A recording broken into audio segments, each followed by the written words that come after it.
Your story no longer needs to rely on just the plot and the setting, because today we're introducing characters. Well, we're talking about how you should introduce characters to the reader. I could have introduced that a little better. The first experience a reader has with a character is critical. From the first moment the character appears on the page or is mentioned in the story, the reader is going to be forming an opinion about them. A poor introduction can ruin even a great character if it puts a bad taste in the reader's mouth. Can you stop that? Let's start by talking about what information about the character needs to be gotten across in their introduction. This obviously is going to depend somewhat on the character, but these are the major elements. When introducing a character, the reader needs to know their physical description, something about their characterization, what sort of character they are, and also things like the name of the character. Revealing the name of a character is sometimes really easy, but can also be a major pain in the what's that thing called? You're typically going to have your viewpoint character who is telling the story encounter the character that needs to be introduced in some way. Now, if the viewpoint character already knows the character that's being introduced, then getting the name across is easy. They can just say, oh, there's Bob.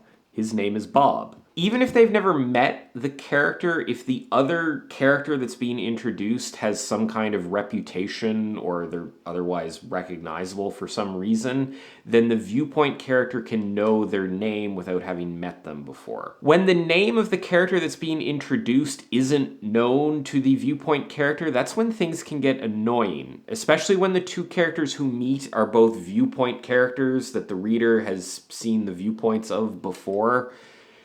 You end up with this annoying situation where the reader knows the name of the other character, but the current viewpoint character doesn't. So in their viewpoint, you can't use the name of the other character, even though the reader knows who that other character is. Having one character learn the name of another character is even tougher if they aren't in a talking mood when they are first introduced.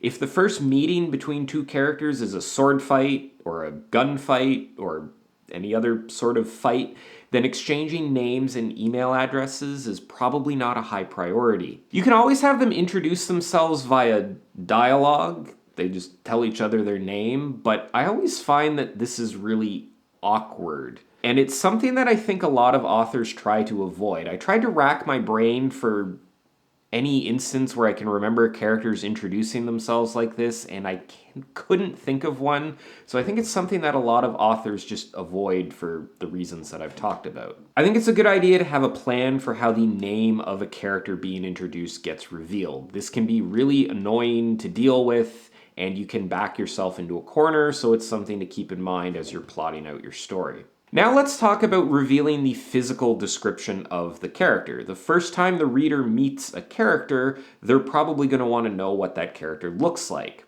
Are they a giant purple dinosaur or an anthropomorphic dishwasher? Or are they like blonde? The reader won't know unless you let them know. Now, the easiest way to do this is to just stop the story cold and have a 3-paragraph long exposition dump that describes every aspect of the character, from the length and color of their hair all the way down to the length and color of their toenails. This is a good approach if you want the introduction of the character to have a big impact. When some people walk into a room, you can't help but stop and look at them from head to toe. If the character being introduced is a supermodel or a powerful monarch, then people probably will stop what they're doing and stare at them for a moment when they walk into the room. If the character is exceptionally beautiful or powerful, then their introduction can reflect some of that power by bringing the story to a stop and absorbing the attention for a moment. Now, I think that this type of introduction should be saved for those types of characters. Stopping the story every time a new character walks in and describing them in detail is not a good idea for every character we meet. This can create rhythm problems in the prose, and if you introduce an average character like this, where you describe every part of their physical nature in detail, if they don't have a lot of remarkable details, then a lot of the details are going to be forgotten by the reader anyway. For most characters, I don't think you should stop the story to reveal every detail of their physical appearance. Instead, it's better to reveal how they look over the course of the scene. We might notice a character's arthritic fingers when they try to open a soda bottle. We might notice that they are exceptionally tall when they need to stoop to get through a doorway.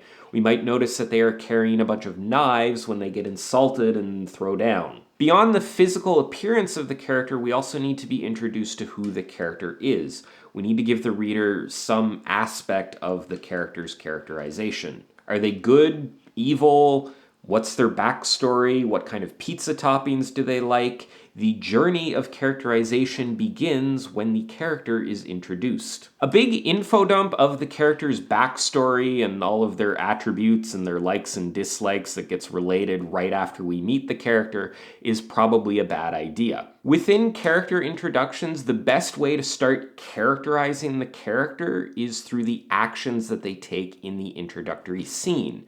If you show them doing things like attacking the host of a video, we'll understand what sort of character they are. If there's an attribute of the character that you want the reader to know, having them demonstrate that attribute the first time you meet them is a good way to do it. Let the reader understand who this character is by watching the actions that they take.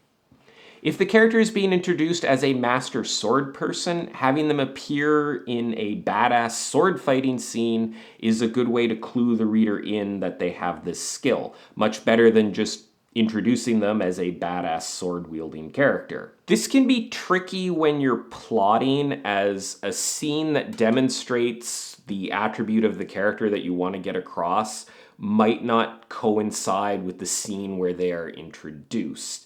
In these cases, you may have to rely on the reputation of the character, which is best conveyed through the reactions of other characters. It's still best to have any characterization attributes conveyed through the actions that the character is actually taking in the scene, but if the scene that they're introduced in just doesn't work for that, you can have other characters talk about the reputation of the character and the skills that they have.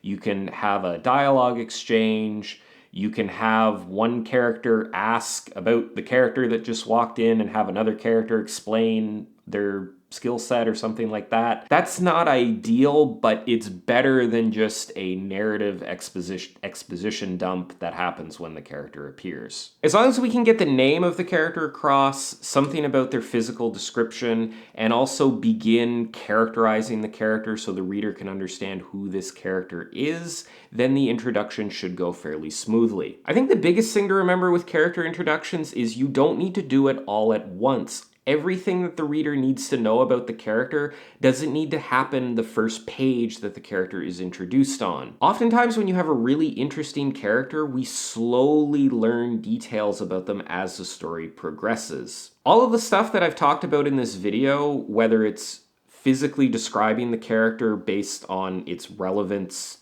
to actions that the character is taking, showing characterizations through having scenes that allow them to demonstrate attributes of that characterization, that's all stuff that you should be doing throughout your story. In a sense, character introductions really never end, because if you've created very deep, well-developed characters, we should keep learning new things about them as the story progresses. Ultimately, I don't think you should treat character introductions as this thing that you just need to complete, but rather this ongoing process that happens throughout your story. Unlike this video, which is a thing that's now completed because we've reached the end of it. So there you have it. I hope you enjoyed this video and found the advice in it useful. If you want to see more stuff like this, you can check out all my other writing advice related videos. Thanks for watching, and I'll see you next time.